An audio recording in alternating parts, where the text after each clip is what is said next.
Мәдинә Маликова. Августның бір кешендә.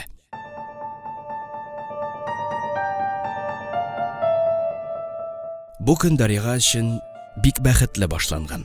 Институтка керү имтиханнарының соңгысын бишлегә тапшырып кайткан ул. Ерак туганнары булса да, Исхакларда тора икән. Сөенеченнән канатланып очып кайтып керсә, Исхак бер төркем егетләр, кызлар белән кәеф сафа кырып утыра. Дариганы да табынга көчләп диярлек утыртканнар. Шактый кызмача егет җилән кызны ай-ваена карамый сыйларга, имтиханнарны уңышлы тапшырып институтка керү хөрмәтенә, анаң чабуыннан ычкынып зур тормышка аяк басу хөрмәтенә дип үтереп кыстарга тотынганнар. Бер катлы кызга гомерендә беренче рюмканы күтәрү, авыз ачтыру кызык тыелган күрәсең аларга. Кыюрак кылан, барыбыз кайчанда булса беренче тапкыр татыган. Имтиханнар биргәндә нык дулкынланган, хисләнгән кызга хәмер тиз, көчле тәэсир иткән. Хафизаның һәр сүзен күңеленнән кичереп утырды. Ах, ялгышкан. Бик зур хата ясаган бу бала. Исерекләрне күрүгә кире борылып чыгып кына китәсе иде. Хафиза исерекләргә гомумән җирәнеп карый. Баштарак Даригага ачуы килде, эчмәскә иде. Үзең тыела белмәсәң, сыйлаучылар табылыр ул. Шулай димәкче дә иде, әмма тыелып калды. Ә кыз тагын да уянычрак нәрсәләр сөйләйде. Берсе мине күтәреп диярлек кеше бүлмәгә алып кирде. Карыштым, көчем җитмәде. Мин аның нәрсә теләгәнен башта аңламадым. Бер сүз әйтәсем бар диде. Ә кергәч ишекне бикләп куйды, мине чыгармады. Харап кына булдым, апа җаным. Аннары ул чыгып китте. Мин мендәргә капланып ятып калдым. Күпмедер вакыттан соң бөтенесе тынып калды. Ишекне ачып карасам, бер кем юк. Җыйнаулашып чыгып киткәннәр. Тышкы ишекне ачыйм дисәм бикле, өстән бикләп киткәннәр мине. Шуннан нишләдең инде? Берәрсе кайтмасмы дип көттем. Кич җитте. Берәү дә кайтмады. Караңгы төштә, Исхак юк.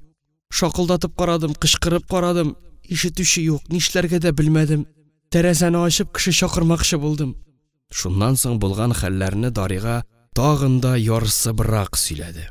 Аларны ишеткәч, Хафизаның йөзеннән кан качты. Әдәм ышанырлык түгел иде бу. Саташуга охшаган иде. Ә бәлки чыннан да исерек баштан саташкандыр бу бичара. Хафиза кулын кыздан алып бүлмәгә чыкты. Тәрәзә пәрдәсенең читен сак кына ачып, үрелеп тышка, аска карады. Өй буенда фонарьлар яктыртып кешеләр йөри иде. Ике ир носилка күтәргәннәр.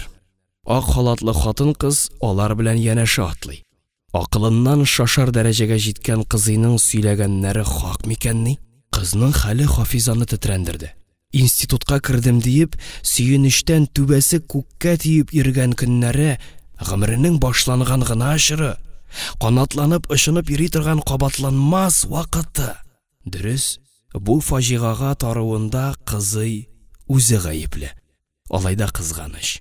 Шушы хәлләр аркасында тәмам язмышы имгәнеп калуы ихтимал. Әмма буласы булган. Үткәнне кире кайтару мөмкин түгел. Әлбит булай гына да бетмәс. Алда тагын авыр хәлләргә таруы бар. Кызның үзен суд каршына бастырулары, хәтта утыртып ук куюлары ихтимал. Әгәр эш гадел юлдан китсә, шулай тиештә. Әмма аны тинтерәтеп, талкындырып суд юлларында йөртүдән ни мәгънәсең? Мир каршында кара йөзле булып калачак. Фәкать шул гына. Каза күргән егеткә исә аннан бер файда да булмаячак. Аңа табиблар гына ярдәм итә ала. Ул хәзер алар кулында. Шулай уйлады Хафиза. Я Алла, диде ул. Бер хатасы өчен кыз баланың бөтен тормышын җимерергә дигәнмени? Аның кутын алып, милиция каршына илтеп бастырудан ни файда? Ничек тә булса, юлып каларга кирәк. Шит кыз эшләгән гынахларның бөтен авырлыгын үз өстенә алырга әзер иде ул. Кире ванна бүлмәсенә керде дә, ярар дип кызның юеш башын күкрәгенә кысты. Артык бетеренмә. Онытырга тырыш. Саташу гына дип уйла. Егет теге кеше дим исән. Әйе, чын менә. Ашыгыч ярдәмгә утыртып алып киттеләр. Димәк, исән дигән сүз. Мәетне ашыгыч ярдәм белән йөртмиләр. Кызның сулкылдавы кимегәнне сизеп, Хафиза тәмам илһамланып китте. Үз күзләрем белән күреп тордым. Врач култыклап алгач, машинага хәтле үз аягы белән барды. Берәрсен юату хакына Хафиза андый гына ялганны гынахка санамый иде. Кая, кыенда киенеп берәр чумыш кайнар шулпа эчеп җибәр. Аннары йокларга ятарсың. Миндә йокы даруы бар.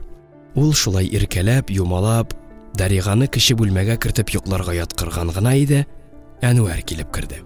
Ачык кына итеп әйткәндә, бу ир бер катлы, эчкерсез Хафизаның тормышын нык кына будаган кеше иде. Бу буталчыклыкның нидән гыйбарәт икәнлеген аңлату өчен Хафизаның холкын бераз гына аңлатып китәргә кирәк. Табигать берәүләргә сүрәт ясау сәләте, икенчеләргә матур тавыш, өченчеләргә шигъри күңел биргән. Ә менә Хафиза кемнедер кайгыртып яшәр өчен яратылган. Бу өлкәдә ул үзенә күрә сирәк очрый торган бер талант иясе иде. Һәммә бу дөньяда барча талантлар да тиешенчә ачылып бетми шул. Хафизаның кайгыртыр кешесе юк. Ялгыз иде ул. Әнисе үлгәч, аның көннәре тоташ кара көзгә әйләнде кебек. Шаялык, үткенлек җитмәдеме? Әллә артык тыйнаклыгы аркасындамы? Аралашкан, танышкан егетләрнең берсе белән дә уртак кайнар хис кабынмады. Нинди хатын булыр иде Хафиза, нинди ана булыр иде. Ничек карар, назлар, сөяр иде ул ирен һәм балаларын. Әмма аның олы җанын, саф күңелен, якты омтылышларын күрүче, бәяләүче, кирәксенүче булмады. Ансыз яшәү кемгә рәхәт? Ниһаять, андый берәү табылды. Очрашканда йөзе яктыра, күзләрендә ычкын кабына. Берничә ай элек заводка слесарь булып урнашкан иде ул. Бер тирәдә яшиләр булып чыкты. Эштән соң бер автобуста кайталар.